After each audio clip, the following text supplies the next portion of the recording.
Welcome back, everyone. I'm meteorologist Josh Stone in for John Scalzi today, and our temperatures right now are warm on the second day of fall. Walking outside to 90 degrees at this hour here in Sarasota. It's 87 in Inglewood, 89 in Arcadia.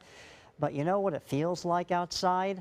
How about this? 96 for you in Northport and Punta Gorda, and Lake Placid 96. Some areas inland could actually get up into the lower 100s. That's what it could feel like as we go through this afternoon. Our radar remains clear because of dry air aloft, and that's going to be the case throughout the afternoon, and in fact I think into tomorrow as well. But this pattern will slowly start to shift as this area of high pressure slowly moves eastward. We'll have that return flow around it, which will bring an easterly wind as we get into the end of the weekend and into early to mid next week to help increase our rain chance. But that's for next week, not today. Today we're calling for, well, you know the drill. I mean, we've talked about this over and over and over and over again for the last several days because this has been the pattern.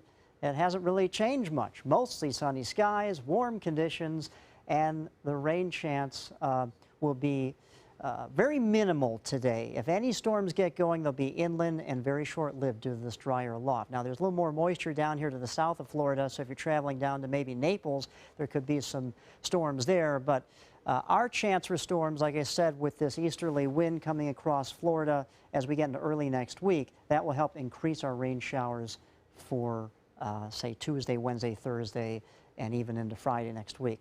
For temperatures around the country, 82 in Atlanta, 86 in St. Louis right now. The cooler air up here in Toronto at 59 degrees. That's where fall is. And you go out to Salt Lake City, 50, 49 in Reno. We have a trough out here to the west that is bringing down that cooler air behind it. Remember, areas of low pressure work counterclockwise, while areas of high pressure work clockwise to help bring up all that warm air to the Midwest.